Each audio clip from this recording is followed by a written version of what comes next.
Pihak pendakwaan mencadangkan kepada Mahkamah Tinggi Kuala Lumpur pada Jumaat menjatuhkan hukuman penjara maksimum 80 tahun dan denda 11.4 bilion ringgit Malaysia terhadap bekas Perdana Menteri Datuk Seri Najib Tun Razak. Jangan lupa subscribe Source Food Channel, kemudian like dan tinggalkan komen-komen yang bermanfaat untuk bacaan semua orang dan nantikan pelbagai lagi berita-berita viral daripada politik, hiburan dan viral isu. Bye!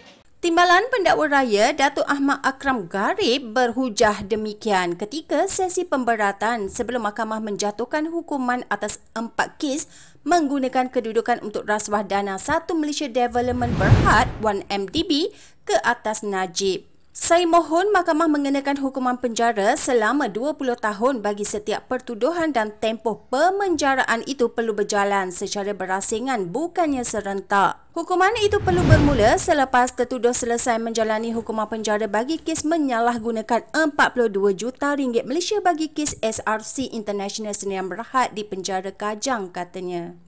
Beliau berkata denda itu dikira berdasarkan peruntukan yang menetapkan kadar dibuat 5 kali ganda suapan yang terlibat dalam pertuduhan penyalahgunaan kuasa beserta penalti di bawah peruntukan undang-undang.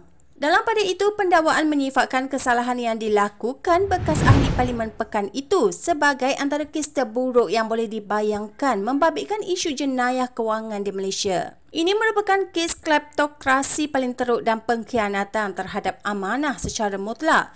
Ini kerana tertuduh ketika melakukan kesalahan itu semasa menjawat peranan Perdana Menteri, Menteri Kewangan dan pengerusi Lembaga Penasihat 1MDB.